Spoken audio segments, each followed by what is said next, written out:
Saludos hermanos, que Dios les bendiga.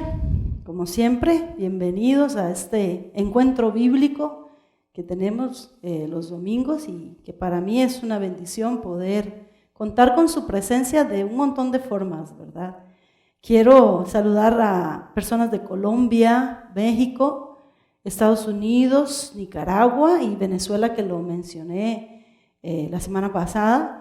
Lindísimo poder llegar a esos lugares, a estos países, conocer nueva familia en Cristo, y esperamos que los programas sean de su agrado también, sean para bendecir lo que es la idea también, con las canciones, con la exposición de la lección, que les guste, que les llene, que se sientan como en familia cada vez que estamos estudiando la palabra de Dios aquí, porque eso es lo que somos. Personas comunes y corrientes, aunque ya no tan comunes ni tan corrientes porque el Señor mora en nosotros, pero que no somos nada así del otro mundo, somos personas reales, con problemas, con situaciones, pero también con alegría y gozo porque el Señor está con nosotros. Vamos a orar. Padre, te damos gracias por permitirnos, Señor, una vez más, llegar a tantos lugares, Señor, impensables para nosotros, y poder saber, Señor, que podemos ser de bendición para esas personas que están en esos lugares, Señor, tan lejanos quizás, pero para ti no hay distancias, ni límites, ni barreras. Para ti, Señor, todos somos uno, porque tú nos amas, Señor, a todos por igual. Yo bendigo, Señor, todas esas naciones que se quedan un ratito viendo el programa y que los podemos bendecir. También, Señor, bendigo mi país y que todas las personas que nos puedan estar escuchando, Señor, reciban en ese día lo que tú quieres para ellos. En el nombre de Jesús. Amén. Muy bien, vamos a empezar con la lección que toca el día de hoy, que es el regreso del exilio. Quiero hacer como un resumen un poquito de lo que hemos venido estudiando, porque hoy es la última lección del estudio del Antiguo Testamento. Veníamos estudiando en la unidad de estudio que tenemos de Asambleas de Dios, el Antiguo Testamento. Vimos en primer lugar la creación hecha por Dios, ¿verdad? Cuando Él se presenta como ese Dios creador. Vimos en segundo lugar la familia de Abraham, que recuerdan que él escogió a esa familia para crear un pueblo, una nación, y se da inicio, ¿verdad?, a ese pueblo santo y apartado para él. En tercer lugar vimos cómo él preserva este pueblo a través de José cuando es enviado a Egipto, y todo lo que pasa a José, pero era con un propósito, poder preservar el pueblo de Dios. También apareció como cuarto lugar Moisés, el libertador, ¿verdad?, que los sacó de Egipto. Y luego viene en quinto lugar el tiempo de los reyes. Vimos a Saúl, a David, a Salomón, que construye el templo, que significaba mucho para el pueblo de Israel. Conocemos a Roboam, hijo de Salomón. Así rápidamente les estoy haciendo un resumen para que ustedes vayan acordándose si han ido siguiendo las lecciones. Roboam era un muchacho, ¿verdad?, el hijo de Salomón, y que buscó un consejo malo con sus amigos, y entonces eso trajo una división grande en el reino. Y también conocimos a Jeroboam, un líder fuerte, ¿verdad?, que en ese momento recibe parte de ese reino, y entonces se establecen las tribus del norte, que es Israel, y las tribus del sur. Vimos también y conocimos la sabiduría de Dios, y si nosotros queremos esa sabiduría, ¿qué tenemos que hacer? ¿Dónde buscarla? ¿Quién nos va a dar esa sabiduría? ¿Verdad? Luego vimos también algunos reyes de esas tribus, buenos y malos también, ¿verdad? Conocimos también algunos mensajeros o profetas, que fue la semana pasada, donde conocimos a Jeremías, Oseas y a Isaías, donde fueron enviados con una palabra de exhortación, pero también con una palabra de restauración y de esperanza. El Mesías iba a venir un día a esta tierra y nos iba a regalar su amor, su salvación, su perdón. Ahí quedamos, y qué maravilloso es saber que tenemos a un Dios tan grande y tan amoroso, que envió a su propio Hijo para que pudiéramos ser salvos. También estos mensajeros traían un mensaje, ¿verdad?, de que nos arrepintamos de corazón, porque si no, vamos a recibir esas consecuencias como lo recibió Israel y Judá, que fueron cautivos, ¿verdad?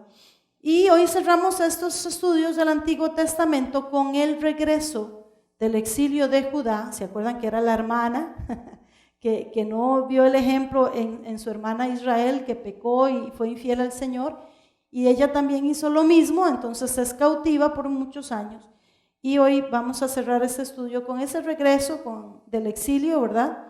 Y esta lección trata de un gran proyecto de reconstrucción del templo y de los muros de Jerusalén.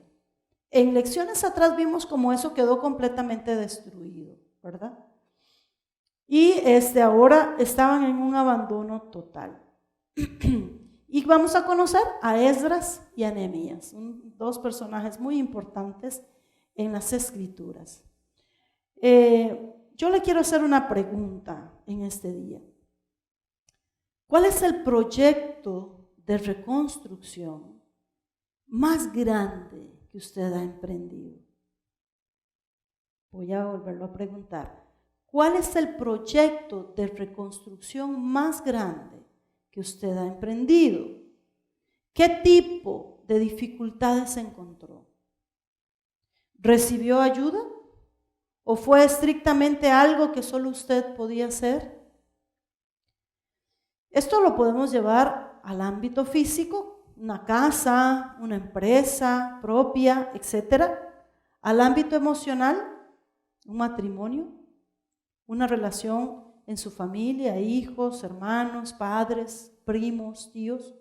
En el ámbito espiritual, su relación con Dios o la formación de un grupo espiritual donde usted esté a cargo o una iglesia. Ayudar al prójimo en programas especiales y sin fines de lucro, etc. Para cualquiera de estos, hágase estas preguntas que nos hicimos al inicio. ¿Cuál es ese proyecto de reconstrucción que usted ha emprendido grande? Y si ha encontrado dificultades, si lo ha hecho solito, porque era estrictamente necesario que usted lo hiciera así, o si ha encontrado ayuda en alguien más. El templo es reconstruido. Vamos a entrar al tema en este momento. Dice que la soberanía de Dios, hermano, es un concepto a veces difícil de entender. Porque si bien es cierto, Él es completamente soberano, permite que las personas tomen decisiones en su vida. Y a veces esas decisiones son buenas o son malas. Pero a pesar de esa soberanía, Él nos da esa libertad de que nosotros escojamos cómo servirle a Él.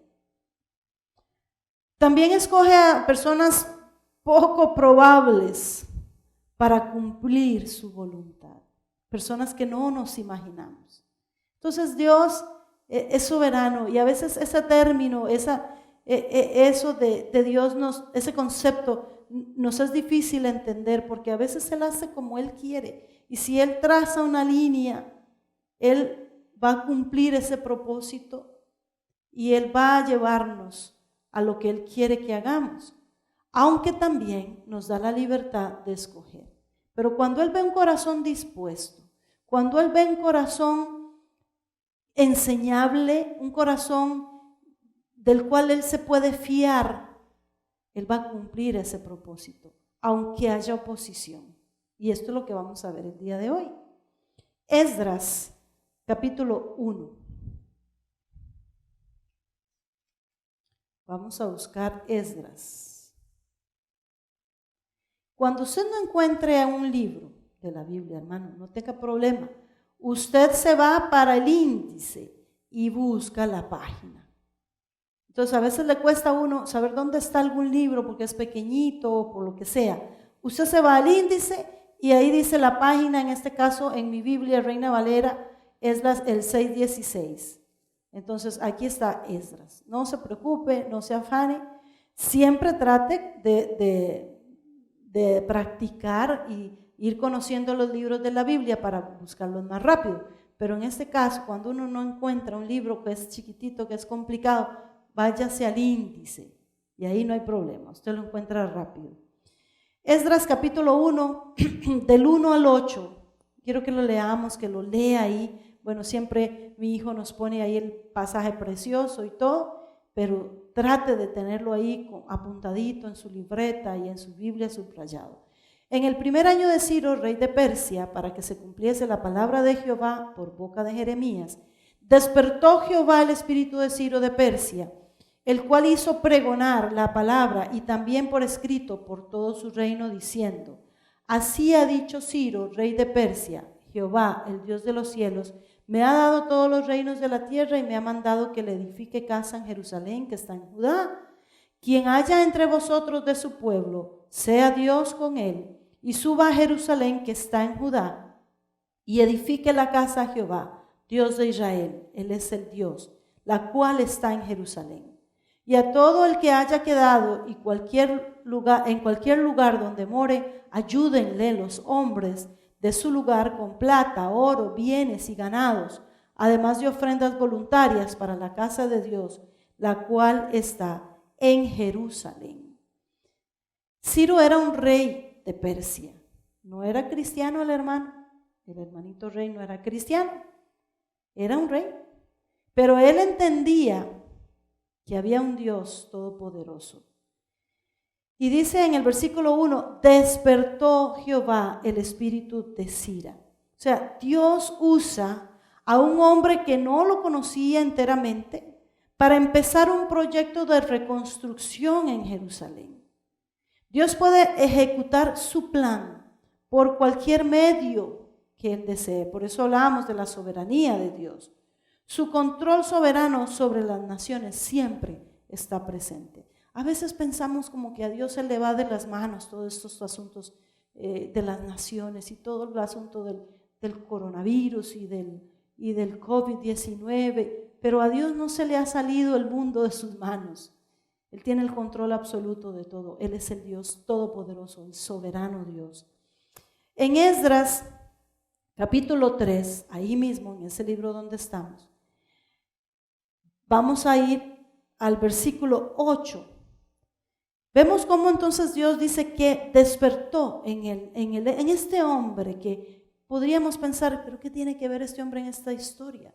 Pero bueno, Dios es así y Dios puede utilizar cualquier hombre, cualquier persona, cualquier cosa para empezar a hacer su plan perfecto.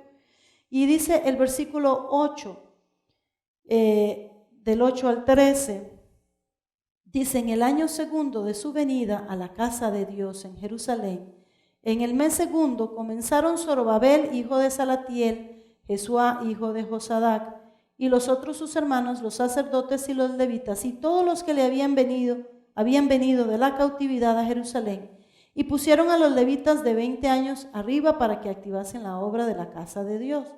Jesuá también, sus hijos y sus hermanos, Cadmiel y sus hijos, hijos de Judá, como un solo hombre, asistían para activar a los que hacían la obra en la casa de Dios, junto con los hijos de Nat, sus hijos y sus hermanos levitas. Y cuando los albañiles del templo de Jehová echaban los cimientos, pusieron a los sacerdotes vestidos de sus ropas con trompetas, y a los levitas, hijos de Asaf, con címbalos, para que alabasen a Jehová, según la ordenanza de David, rey de Israel. Y cantaban, alabando y dando gracias a Jehová y diciendo: porque Él es bueno, porque para siempre es su misericordia sobre Israel. Y todo el pueblo aclamaba con gran júbilo, alabando a Jehová, porque se echaban los cimientos de la casa de Jehová. Y muchos de los sacerdotes de los levitas y de los jefes de las casas paternas, ancianos, que habían visto la casa primera, viendo echar los cimientos de esta casa, lloraban en alta voz, mientras muchos otros daban gritos de alegría.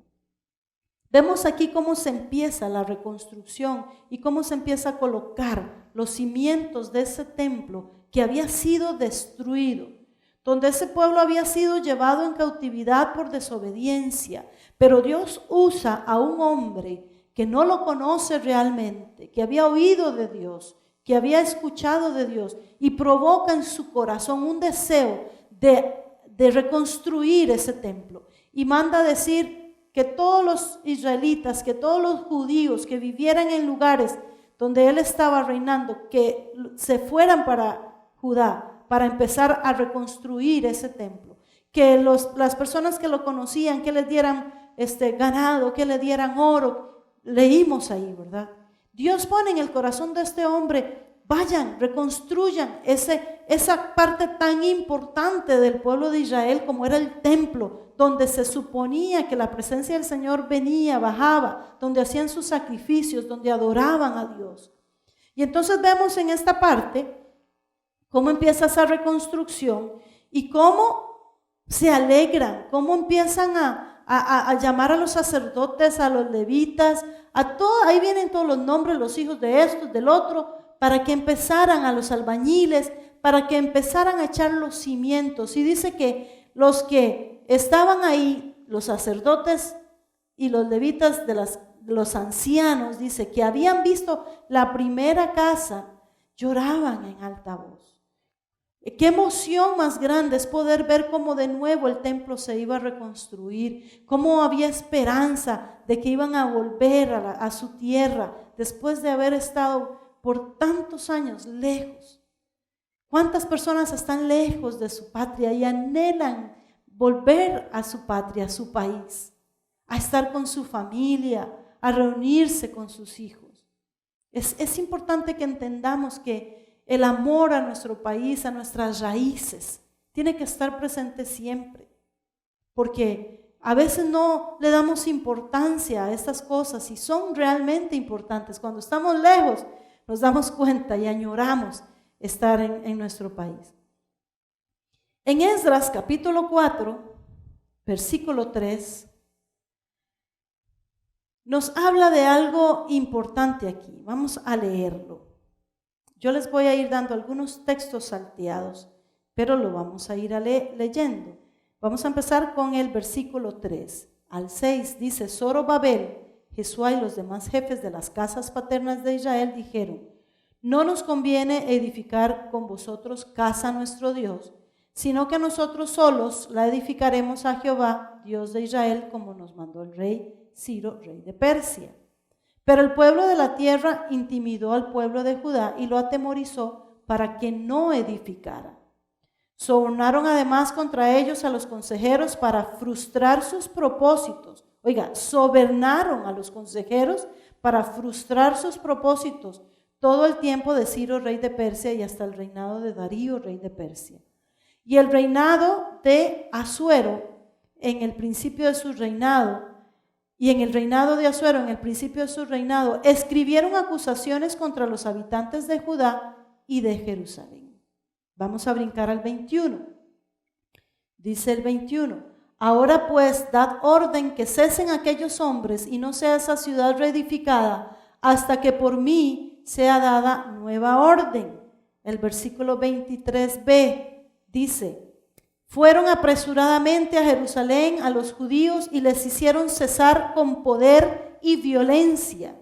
Y en el versículo 24 dice: entonces cesó la obra de la casa de Dios que estaba en Jerusalén y quedó suspendida hasta el año segundo del reinado de Darío, rey de Persia. Qué cosa más triste, porque la alegría inicial de esa reconstrucción del templo, del favor de Dios a través de Ciro, de poner en él, en ese corazón, el deseo de ayudar a reconstruir el templo, fue interrumpida por varios años de oposición. Pasaron más de 2 décadas desde el edicto de Ciro hasta la finalización del templo. Y yo le pregunto, hermano, ¿ha habido un momento en su vida donde la dirección de Dios para usted era clara, pero las circunstancias retrasaron ese cumplimiento? ¿Cómo podemos mantener la fe en tiempos de demora y espera? Porque fueron décadas lo que tuvieron que, después de que los hicieron parar, dice, con poder y violencia. Habían hecho una artimaña, habían hecho todo un plan hasta le enviaron unas cartas allá al rey, ¿verdad? Leímos aquí, para hacer todo un complot y entonces que no se siguiera con la reconstrucción de ese templo. Y a veces nosotros vamos con la dirección de Dios clara de hacer algo, pero aparece una oposición fuerte. Y uno dice, pero bueno, yo pedí consejo, yo pedí, y Dios me abrió puertas, y Dios esto. Pero el enemigo no quiere que nosotros avancemos. Y entonces pone oposición.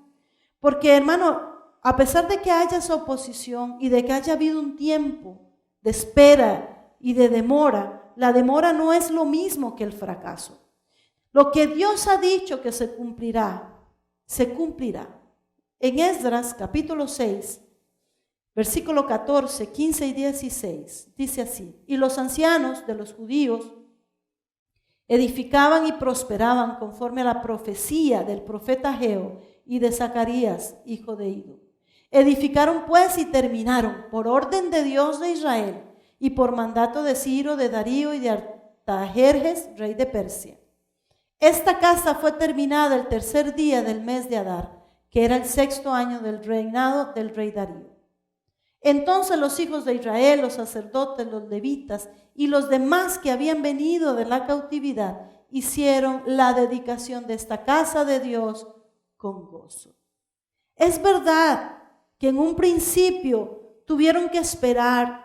Es verdad que en un principio tal vez se sintieron confundidos por las circunstancias. Y entonces eso retrasó ese cumplimiento de lo que Dios ya había dicho. Pero como dijimos, la demora no es lo mismo que el fracaso. Ellos no fracasaron porque no desistieron. Ellos creyeron la palabra que Dios había dado de reconstruir el templo y de que les iba a dar esa victoria. Y en este capítulo 6 vemos cómo ellos terminan esa casa de oración. Entramos a otra parte que es la reconstrucción del muro. El templo quedó reconstruido.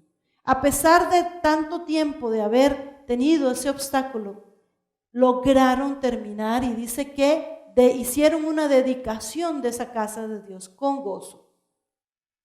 Pero faltaba el muro. Recuerden que era el templo y el muro de la ciudad. Y el muro era algo muy importante. Era ese resguardo que tenían ellos para los que vinieran a atacarlos, para muchas cosas, para los depredadores que no entraran ahí. El muro era súper importante en una ciudad. Cuando habían ciudades con muros bien grandes, eso denotaba que había dinero, que eran prósperos, que había civilización, que habían buenos gobernantes ahí.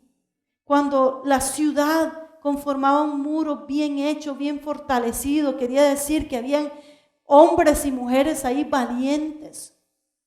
Y ojalá que así sea en nuestros países, que cuando nuestros países se presenten ante el mundo, la gente pueda decir: qué lugar más bello, cómo lo han cuidado, cómo ese pueblo ha sido valiente y ha cuidado esa democracia y ha cuidado esas playas y ha cuidado esas montañas. Y en este caso aparece Nehemías, que es un líder que vamos a conocer ahorita, que fue enviado por Dios. Vamos a irnos a Nehemías, que está despuesito de Esdras, Nehemías, y vamos a encontrarlo ahí cerquita, capítulo 1, del 1 al 4. Hay unos versículos salteaditos que vamos a ver ahí, esté atento para que los anote. Nehemías capítulo 1, del 1 al 4, dice así: palabras de Nehemías, hijo de Acalías.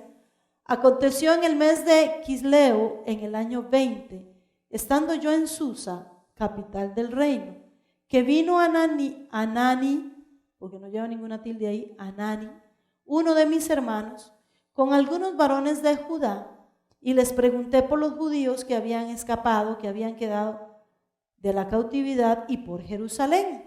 Y me dijeron: el remanente, los que quedaron de la cautividad allí en la provincia, están en gran mal y afrenta, y el muro de Jerusalén derribado, y sus puertas quemadas a fuego. Cuando oí estas palabras me senté y lloré, e hice duelo por algunos días, y ayuné y lloré delante del Dios de los cielos. Aquí nos cuenta esta parte, que vino esa persona, Hanani, era uno de sus hermanos, y entonces Nehemías le pregunta, ¿cómo están los que regresaron de la cautividad? ¿Cómo está Jerusalén? ¿Qué ha pasado con las personas de allá?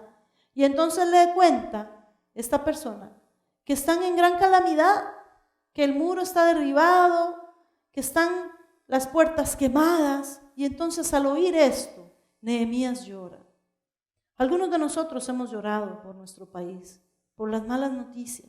Algunos de nosotros nos ha dolido ver algunas cosas que pasan en medio de nuestra nación.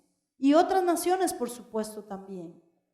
Lo que pasa es que aquí estamos viendo cómo él le duele en su corazón, aunque está lejos de su patria. A él le duele saber que en su país, que en ese lugar donde estaban sus antepasados, que ya quizás habían muerto, todo estaba destruido.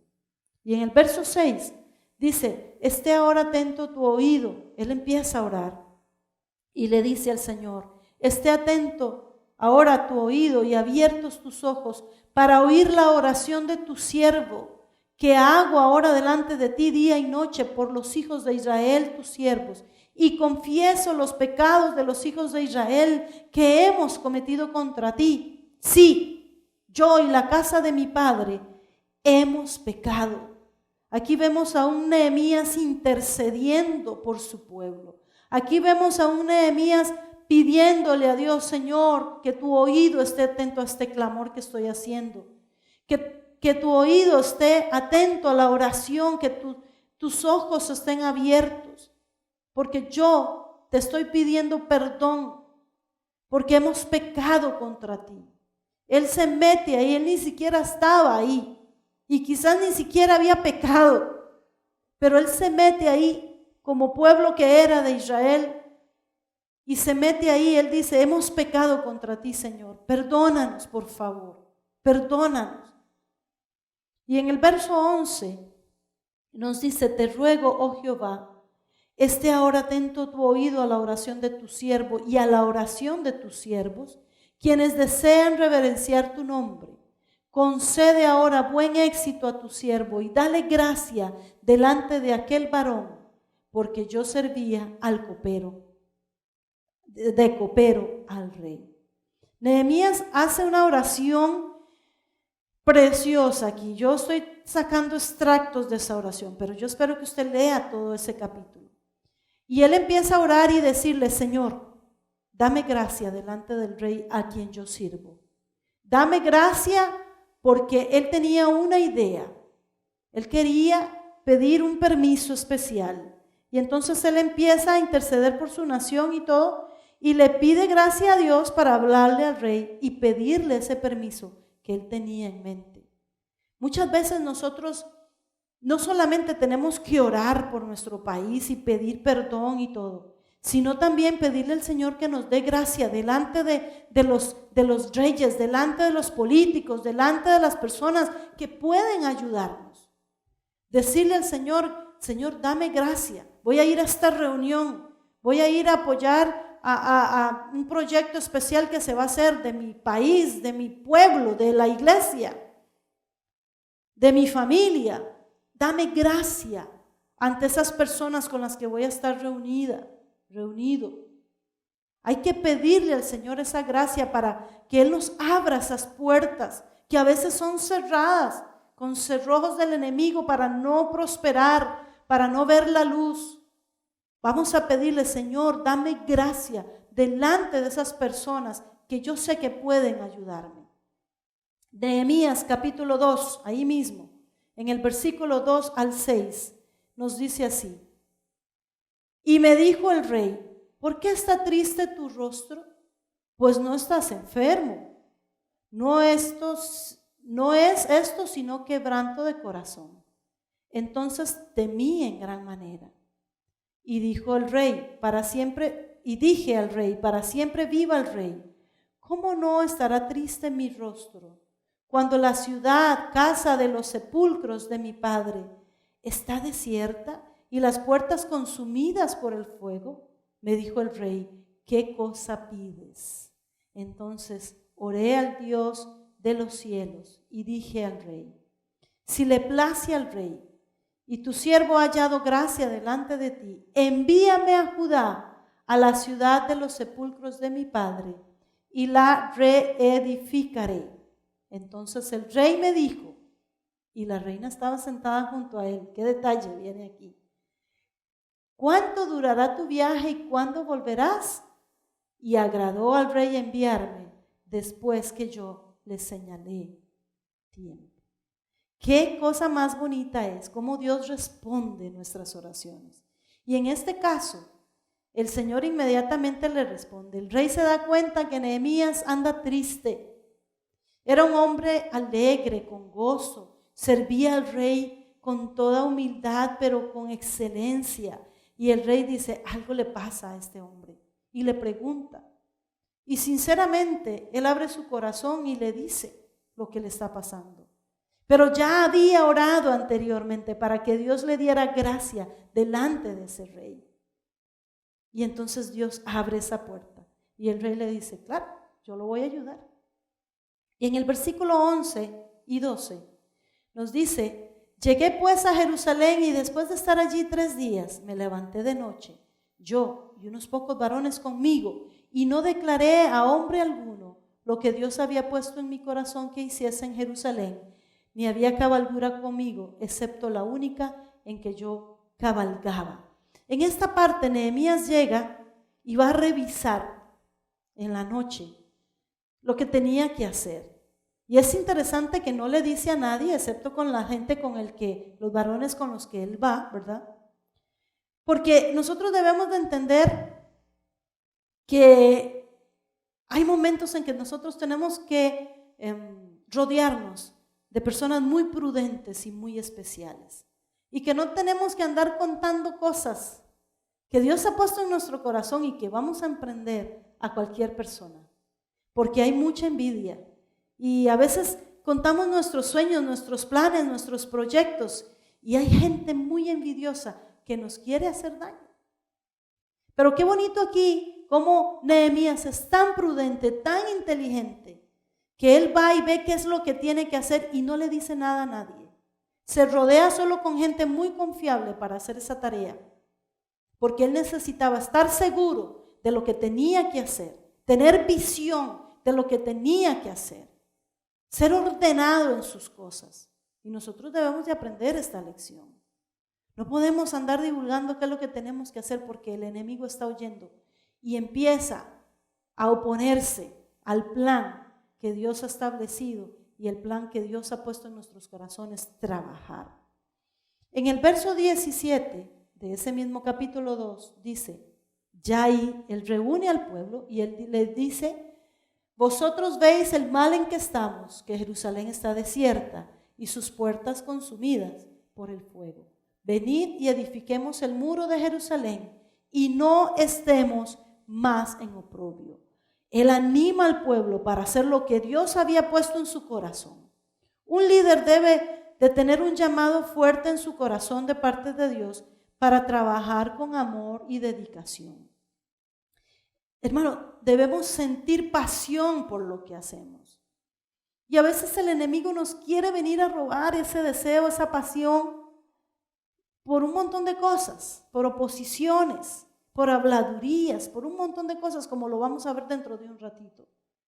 Pero yo le animo, hermano, si Dios le ha llamado a algún lugar, a emprender algún trabajo especial, en lo que sea, podemos hablarlo en un ámbito espiritual o en un ámbito físico, a lo que sea, póngale pasión a eso que usted está haciendo, póngale amor a eso que está haciendo, porque eso se ve, eso se nota en un líder. En el versículo 18b del capítulo 2 siempre de Esdras, de Nehemías, no nos hemos movido de ahí, dice, y dijeron, levantémonos y edifiquemos. Así esforzaron sus manos para bien. Él los anima, Él les dice, qué barbaridad, van a hablar de nosotros, vamos a estar en oprobio.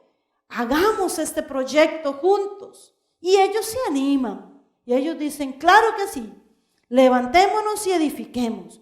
Un líder, hermano, no puede trabajar solo, por más carga que sea. Y a veces nos cuesta delegar. Yo lo hablo personalmente, me cuesta a veces delegar cosas. Y los que me conocen saben.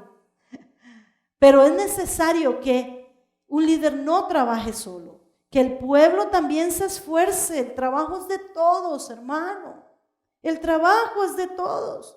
Y mire, a veces esperamos que los sacerdotes, los pastores, los líderes religiosos tengan buenas ideas, tengan iniciativa. A veces criticamos, ay, no, es que ese líder no se le ocurre nada. Pero deseamos un líder que tenga buenas ideas, buenas iniciativas. Pero ¿qué tanto apoyamos a ese líder entonces? O entonces empezamos a pensar y decimos, no, él es el líder, él es el pastor, él es el que tiene que hacer las cosas, él es el llamado. No, hermano, todos estamos involucrados en esto. Porque aquí Nehemías nos enseña, Dios lo había llamado, Dios le había dado un llamado, él estaba esforzándose, él estaba haciendo su parte. Y cuando anima al pueblo, la respuesta del pueblo es que sí, que lo van a ayudar. Pero qué triste si la respuesta del pueblo hubiera sido, es que usted estaba ya tranquilo, usted fue el que vino, ve a ver usted cómo hace. ¿De dónde recoge la plata? Ve a ver usted que usted no era que venía de donde el rey, ¿por qué no trajo cosas del palacio? No, hermano, esto es un asunto de todos. La obra del Señor es de todos. Y qué lindo es trabajar con gente dispuesta, con gente que, y espérese para ver, yo no sé cómo hacer eso, pero yo lo hago.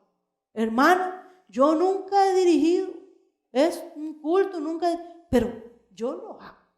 En el nombre de Jesús, yo sé que yo puedo hacerlo. Qué lindo es para los pastores, los líderes de cualquier grupo, sentirse apoyado por las personas que están a nuestro alrededor, porque entonces eso quiere decir que están viendo el esfuerzo que nosotros estamos haciendo por hacer la obra y la voluntad de Dios.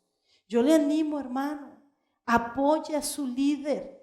Y no solamente estoy hablando en un ámbito espiritual, pastores, sacerdotes, líderes espirituales específicos. Estoy hablando también de su jefe. Bueno, que a veces, ¿verdad? Estoy hablando de su jefe. Apoye a su jefe en el trabajo cuando hace proyectos. Ay, no, es que este jefe, usted no sabe el jefe que yo tengo.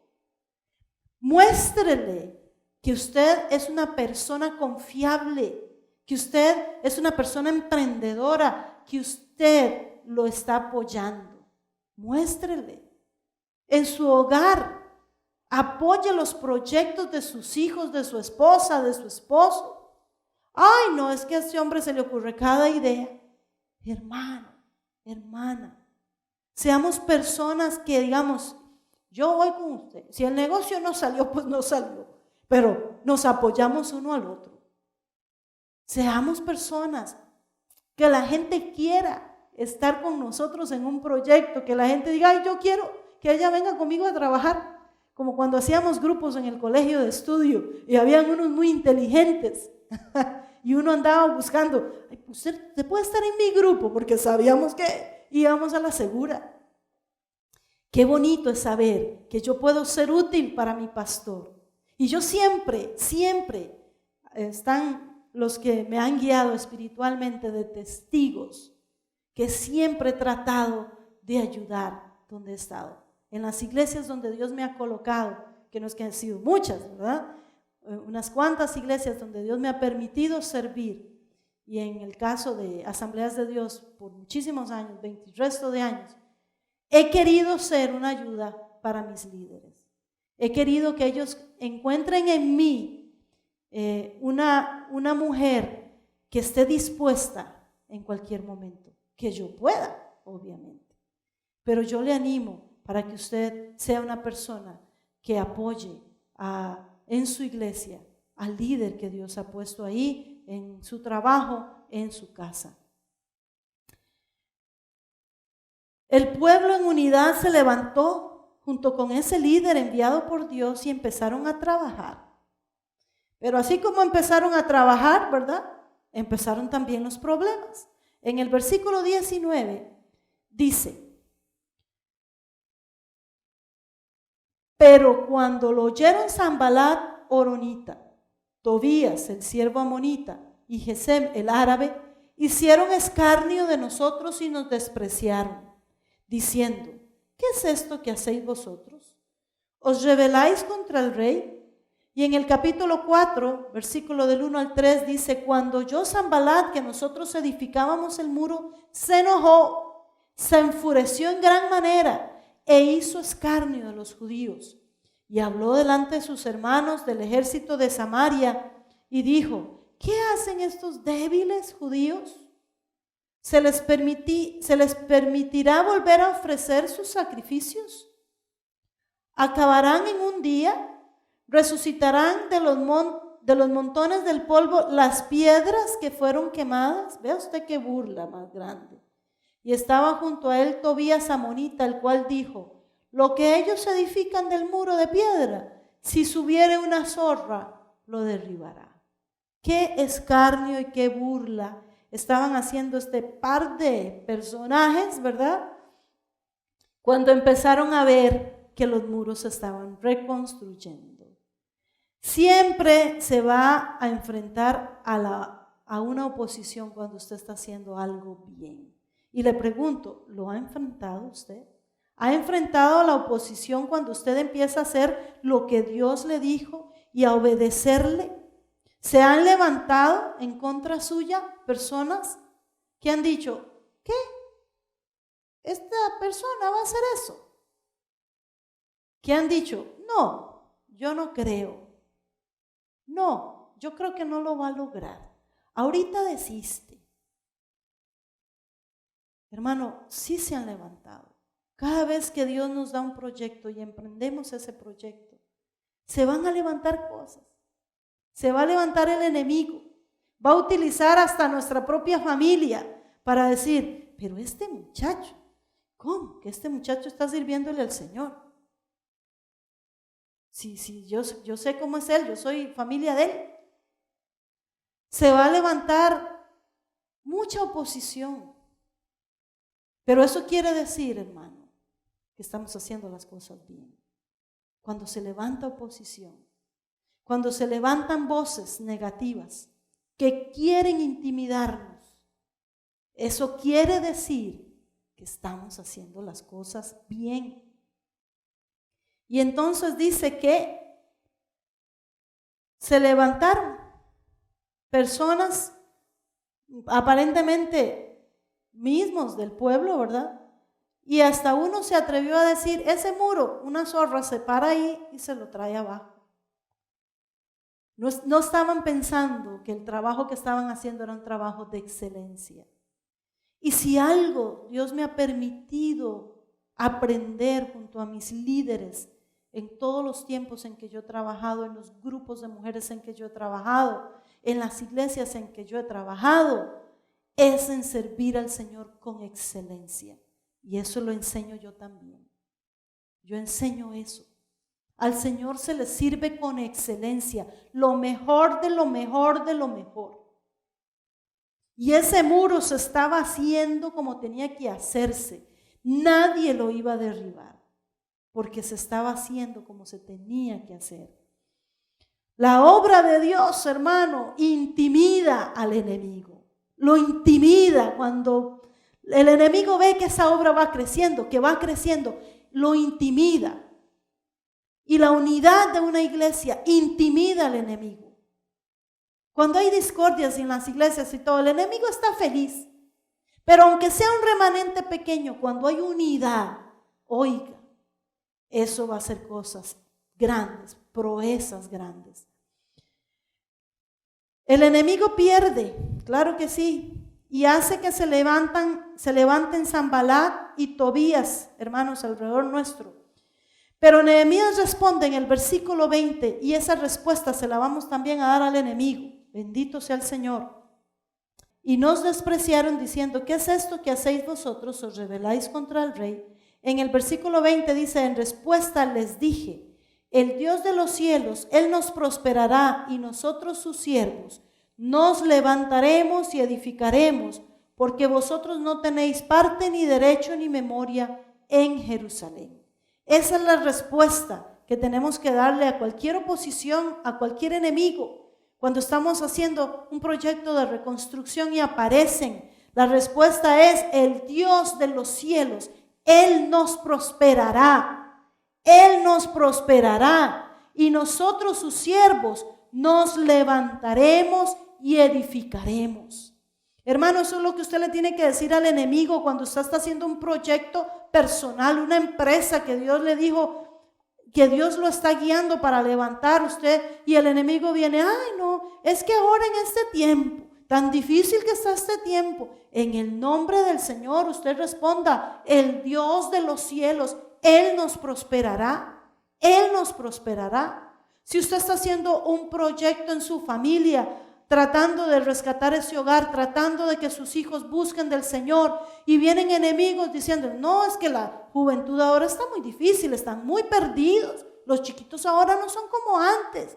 Usted responda, el Dios de los cielos, Él nos prosperará en este proyecto de llevar a nuestros hijos por buenos caminos.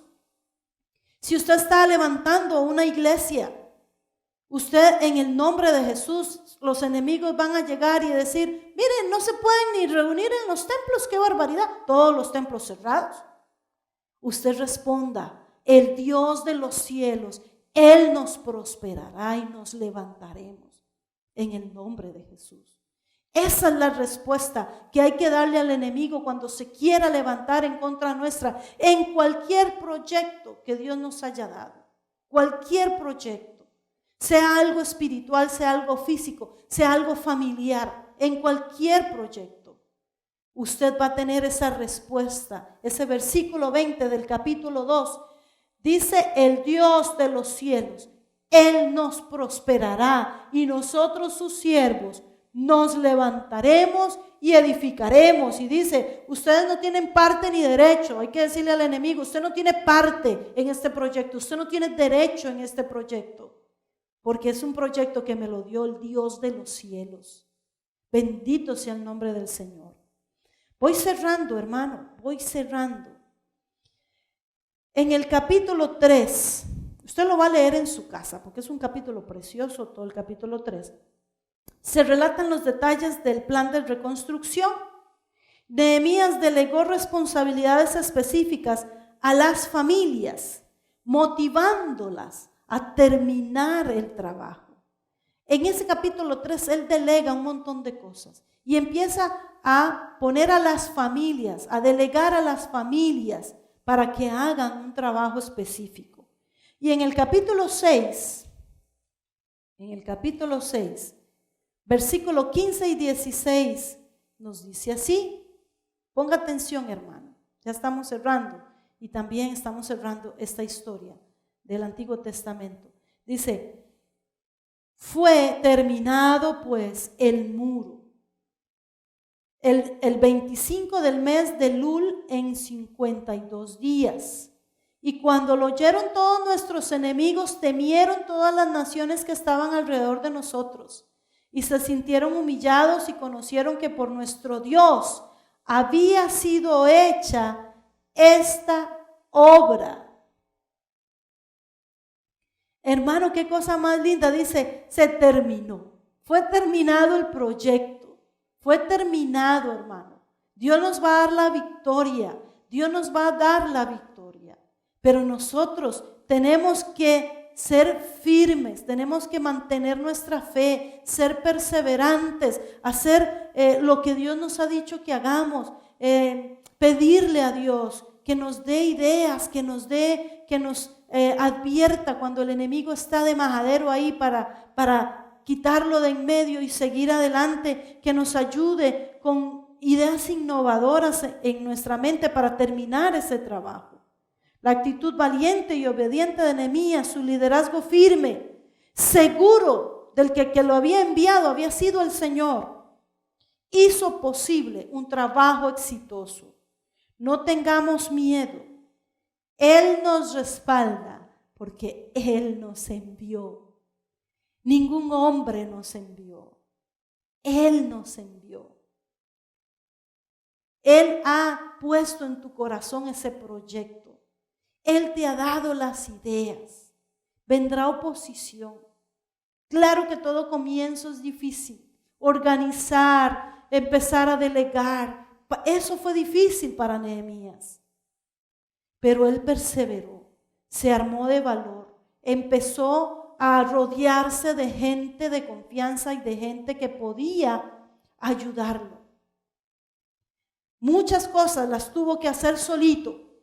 Cuando fue a ver todo y cuando estaba ya con el rey, hay cosas que usted va a tener que hacer solito, pero hay cosas en las que usted va a tener que involucrar a toda su gente, a todo aquel que usted quiere que esté incluido en ese proyecto. Yo le voy a pedir que hagamos esta oración. Padre, te damos gracias por tu palabra.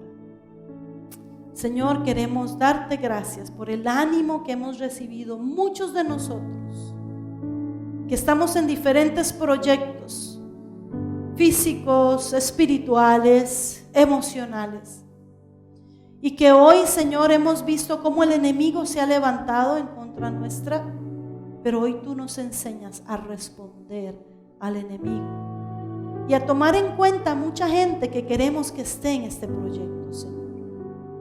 Como líderes espirituales, ayúdanos, Señor. Ayúdanos a ser ejemplo en trabajo. Ayúdanos a ser ejemplo en honestidad. Ayúdanos a ser ejemplo, Señor, para que las demás personas quieran trabajar a nuestro lado. Señor, yo te pido por las familias que están reconstruyéndose, que están viniendo tal vez de ser arrastrados por el enemigo, de querer separarlos, Señor, y que hoy están tratando de unirse en cada día más. Yo te pido que les ayudes, Señor, a sus padres, a los hijos, Señor, a los familiares cercanos, hermanos, primos, tíos. Señor, si hay un proyecto de unir a la familia, ayuda a la persona que tú has puesto en su corazón unir esa familia. Si también hay un proyecto, Señor, de una empresa nueva, Señor, en este tiempo, donde hay muchas familias que están emprendiendo su empresita, Señor, anímales en este día. Permítele, Señor, que la oposición que llega, Señor, sea desplazada por una respuesta de fe, creyendo que tú levantarás esa empresa, que será de bendición, Señor. Te pedimos, Señor, para que nos ayudes a reconstruir este país, Señor. Ayúdanos, ayúdanos, ayúdanos. Envía líderes con visión, Señor, y que podamos ser un respaldo, Señor, para esos líderes que puedan sacar a nuestro país adelante, Señor. Oramos por todo el gabinete, por el presidente, por los ministros, por todas las personas que están, Señor, en autoridad, para que ellos tengan visión clara, Señor, de lo que tú quieres que se haga en este país, y que podamos nosotros, Señor, decir: vamos a esforzarnos junto con ustedes y vamos a levantarnos en el nombre poderoso de nuestro Señor Jesucristo. Gracias te damos, Señor. Amén y amén. Hermanos, yo espero que esta lección le haya animado a seguir adelante. Ya decíamos nosotros, para atrás ni para tomar impulso, y queremos que estas nuevas lecciones que vienen del Nuevo Testamento, usted sea partícipe de este estudio bíblico. Le esperamos la otra semana. Gracias.